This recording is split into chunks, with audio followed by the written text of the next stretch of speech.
Eu sou psicóloga, psicoterapeuta de casal e terapeuta sexual Paula Freitas. E nessa primeira terça-feira do mês, como todas, eu vou trazer a reflexão de um livro Em Busca de Sentido. Um livro forte de Viktor Frankl, sobre os momentos que ele viveu no campo de concentração.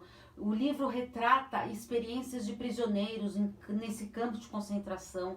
Ele é o criador da logoterapia, que eu vou explicar aqui nesse vídeo também. Tem sugestões de temas, quer que eu traga aqui para vocês? Olha só, gente, a primeira terça-feira de cada mês tem reflexão de livro novo aqui, porque eu adoro ler. Então, por que não trazer as coisas que eu aprendo aqui para vocês? Então, maratonem lá no YouTube, porque tem uma playlist só com as reflexões de livros para vocês. Combinado? Então, vamos para a reflexão de hoje, de número 38, Em Busca de Sentido. Ele começa dizendo sobre a vida de uma maneira dolorosa. A vida é sofrimento e sobreviver é encontrar significado na dor.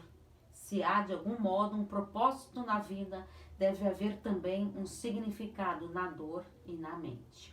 Ele separa o livro em 3 partes. Primeiro, Em Busca de Sentido. Um psicólogo no campo de concentração. Então, poderíamos distinguir 3 fases nas reações psicológicas de um prisioneiro no campo de concentração.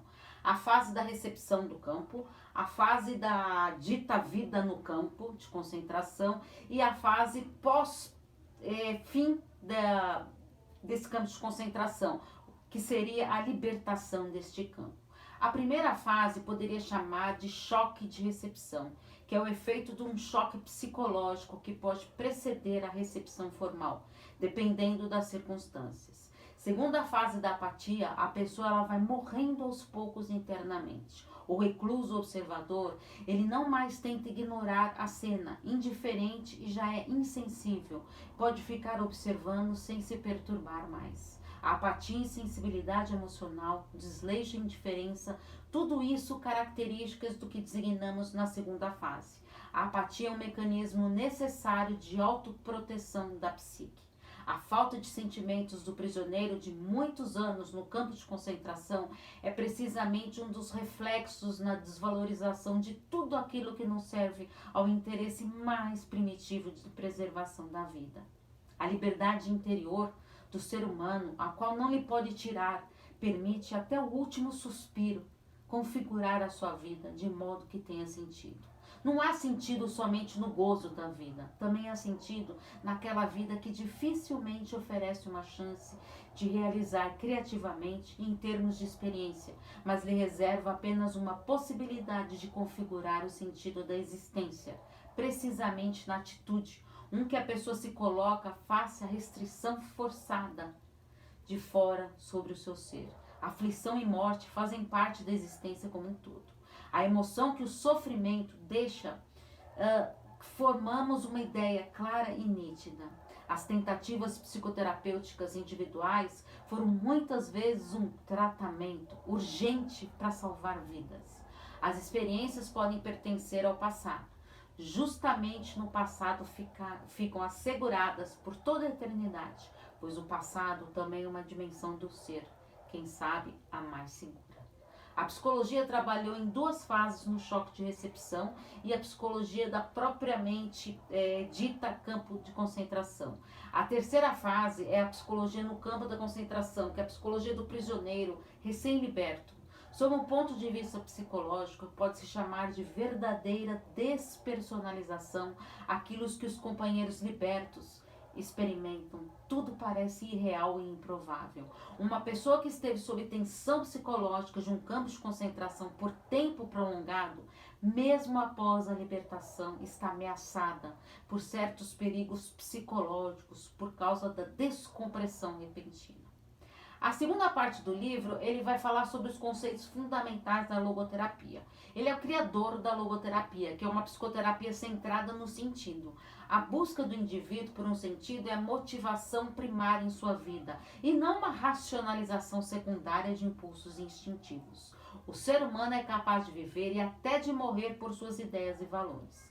A vontade de sentido também pode ser frustrada para a logoterapia, que é a frustração existencial. O termo existencial ele pode ser usado de 3 maneiras. existência em si mesmo, isto é, o modo especificamente humano de ser, ao sentido da existência e a busca por um sentido concreto na existência pessoal, ou seja, a vontade de sentido. Quando a logoterapia ela procura tornar algo novamente consciente, ela não restringe sua atividade a fatores instintivos dentro do inconsciente do indivíduo, mas ela se preocupa também com realidades existenciais, tais como o sentido em potencial da sua existência a ser cumprido, bem como a sua vontade de sentido. A busca por um sentido certamente pode causar uma tensão interior, em vez de um equilíbrio interior. Justamente essa tensão é um pré-requisito indispensável para a saúde mental. O que importa não é o sentido da vida de um modo geral, mas o sentido específico da vida de uma pessoa em um dado momento. A logoterapia vê na responsabilidade a essência propriamente dita na existência humana. O sentido de amor. Amor é a única maneira de captar outro ser humano no íntimo da sua personalidade, as suas potencialidades. Tem o sentido do sofrimento, que podemos encontrar sentido na vida quando nos confrontamos com situação sem esperança, quando enfrentamos uma fatalidade que não pode ser mudada. Um super sentido ultrapassa a capacidade intelectual finita do ser humano. O que propõe é antes suportar a incapacidade de captar em termos racionais o fato de que a vida tem um sentido incondicional. O ser humano é autodeterminante. Ele não simplesmente existe, mas sempre decide como será a sua existência, o que ele se tornará no momento seguinte. Todo ser humano tem a liberdade de mudar a qualquer instante. A terceira fase é a tese do otimismo trágico. Esse otimismo trágico significa que a pessoa permanece otimista apesar dessa tríade trágica, como que é chamada a logoterapia. Essa tríade é daqueles aspectos da existência humana que podem ser circunscritos pela dor, pela culpa e pela morte. Esse otimismo trágico é um otimismo diante da tragédia e tendo em vista o potencial humano que seus melhores aspectos sempre permite, como transformar o sofrimento numa conquista, numa realização humana, retirar da culpa oportunidade de mudar a si mesmo para melhor, fazer da transitoriedade da vida um incentivo para realizar ações responsáveis. A verdade é que o ser humano ele não vive apenas de bem-estar. Como ensina a logoterapia, há 3 caminhos principais através dos quais se pode chegar a um sentido da vida. O primeiro consiste em criar um trabalho ou fazer uma ação. O segundo está em experimentar algo ou encontrar alguém, ou seja, o sentido pode ser encontrado não só no trabalho, mas também no amor. E o terceiro caminho para o sentido na vida, mesmo uma vítima sem recursos, numa situação sem esperança, enfrentando um destino que não pode mudar, pode erguer-se acima de si mesmo e assim mudar a si próprio. Ele finaliza falando quanto ao conceito de culpa coletiva, que é totalmente injustificado responsabilizar uma pessoa pelo comportamento de outra ou de um grupo de pessoas.